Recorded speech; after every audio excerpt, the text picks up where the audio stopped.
আসসালামু আলাইকুম এভরিওয়ান।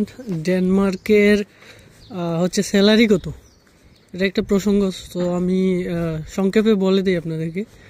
ডেনমার্কের সরকারের নিয়ম অনুযায়ী এখানে হচ্ছে একজন মানুষ মিনিমাম প্রতি ঘন্টায় হচ্ছে বাংলাদেশি টাকায় প্রায় 2500 টাকার মতো প্রতি ঘন্টায় সে ইনকাম করবে। মানে কেউ চাইলেও এর থেকে নিচে দিতে পারবে না।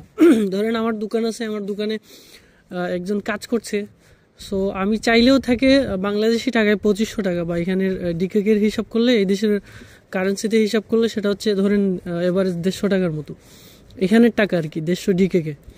সো আমি চাইলেও কম দিতে পারবো না। আমি যদি 150 জায়গায় ধরেন 120 দিয়ে দিলাম, হ্যাঁ, ওই লুকও নিয়ে নিল, সো এটা তখন অপরাধ হয়ে যাবে আমার জন্য। আমি আইন ভঙ্গ করছি, শ্রমিক আইন, ওদের শ্রমিক আইন নিয়ে অনেক কড়া করিয়ে দিছে। সো এটা ভঙ্গ করছি, ওই হিসাবে আমাকে হচ্ছে শাস্তির সম্মুখীন হতে হবে।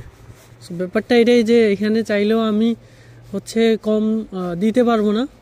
এখানে যে নিয়ম আছে সরকারের, ওই নিয়ম অনুযায়ী হচ্ছে আপনাকে দিতে হবে, যেই নিয়মে টাকা দেওয়ার কথা সেই নিয়মেই দিতে হবে। আর আরেকটা ইম্পর্টেন্ট কথা হচ্ছে যে এখানে 30 তারিখ প্রতি মাসের এখানে 2বার স্যালারি দেওয়া হয়, একবার হচ্ছে 14 তারিখ আর একবার হচ্ছে 30 তারিখ, মাসে 2বার।